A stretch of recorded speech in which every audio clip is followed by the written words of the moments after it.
ಹೊರದೇಶದಲ್ಲಿದ್ದರೂ ಕೂಡ ಸದಾ ಸಮಾಜಮುಖಿ ಕಾರ್ಯಕ್ರಮಗಳಿಂದ ಸಮಾಜಕ್ಕೆ ಕೊಡುಗೆ ನೀಡುತ್ತಾ ಇರುವಂತಹ ಹೆಮ್ಮೆಯ ಸಂಘ ತುಳುಕೂಟ ಕುವೈಟ್ ಈ ಬಾರಿಯೂ ಕೂಡ ವಿಭಿನ್ನವಾದ ರೀತಿಯಲ್ಲಿ ಸಮಾಜಕ್ಕೆ ತಮ್ಮ ಕೊಡುಗೆಯನ್ನ ನೀಡಿದೆ.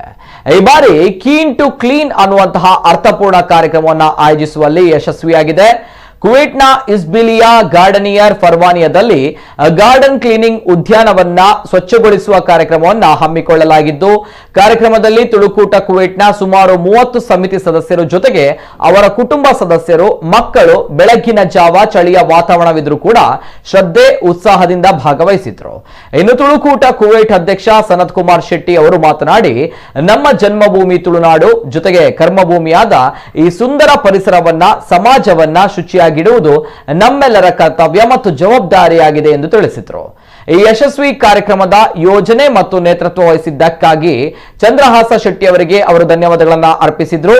ಜೊತೆಗೆ ಈ ಕಾರ್ಯಕ್ರಮಕ್ಕೆ ಬೆನ್ನೆಲುಬಾಗಿ ನಿಂತ ತುಳುಕೂಟ ಕುವೈಟ್ನ ಉಪಾಧ್ಯಕ್ಷ ಬದ್ರ್ ಅಲ್ ಸಮದ ಅಬ್ದುಲ್ ರಜಾಕ್ ಅವರಿಗೆ ವಿಶೇಷ ಧನ್ಯವಾದಗಳನ್ನು ಸಲ್ಲಿಸಿದರು. ಕಾರ್ಯಕ್ರಮದ ಸಂಯೋಜಕರಾದ ಚಂದ್ರಹಾಸ ಶೆಟ್ಟಿ ಹೆಚ್ಚಿನ ಸಂಖ್ಯೆಯಲ್ಲಿ ಈ ಸ್ವಚ್ಛತಾ ಅಭಿಯಾನದಲ್ಲಿ ಭಾಗವಹಿಸಿ ಕಾರ್ಯಕ್ರಮವನ್ನು ಯಶಸ್ವಿಗೊಳಿಸಿದ ಎಲ್ಲಾ ಸಮಿತಿ ಸದಸ್ಯರಿಗೆ ಧನ್ಯವಾದ ಅರ್ಪಿಸಿದರು. ಕಾರ್ಯಕ್ರಮ ಪ್ರಾಯೋಜಕರಾದ ಅಲ್ಮುಲ್ಲಾ ಎಕ್ಸ್ಚೇಂಜ್, ಬದ್ರ್ ಅಲ್ ಸಮಾ ಮೆಡಿಕಲ್ ಸೆಂಟರ್, ಕೇನ್ ಪ್ರಾಪರ್ಟೀಸ್ ಮತ್ತು ಟಿವಿಎಸ್ ಹೈದರ್ ಗ್ರೂಪ್ ತುಳುಕೂಟಕ್ಕೆ ನಿರಂತರ ಬೆಂಬಲ ನೀಡಿದ್ದಕ್ಕಾಗಿ ಧನ್ಯವಾದಗಳನ್ನು ಅವರು ಅರ್ಪಿಸಿದರು.